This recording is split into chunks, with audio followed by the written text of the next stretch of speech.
Vers 14 heures, le convoi funéraire arrive à Frévalon pour des obsèques sous haute protection. Tout autour de la mosquée, des dizaines de véhicules de forces de l'ordre, policiers, des mineurs et même le raid sont déployés pour former une bulle autour de la famille. De nombreuses personnes viennent assister à la prière mortuaire. Malik n'en revient toujours pas d'avoir perdu son ami Mehdi dans de telles circonstances. C'est un choc, hein, un très gros choc. Parce que c'était quelqu'un de très gentil.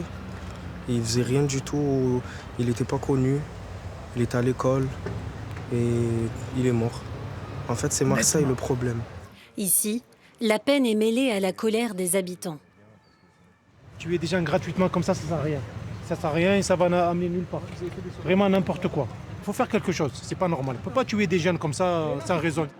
L'assassinat de Mehdi Kessassi, probablement un crime d'avertissement selon les enquêteurs, pour intimider son frère Amine, un militant écologiste très engagé contre le narcotrafic, suscite l'indignation.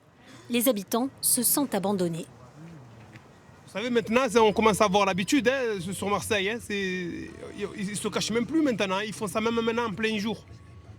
Parce qu'ils n'ont plus peur. Ils n'ont plus peur de la loi, de la justice et même des parents. Ça y est, Marseille, c'est devenu l'abandon. J'ai un grand-fils, je lui répète à chaque fois que c'est dangereux. Là, ça confirme qu'on vit vraiment dans une ville d'insécurité et que même en pleine journée, on n'est plus à l'abri de nulle part, quoi.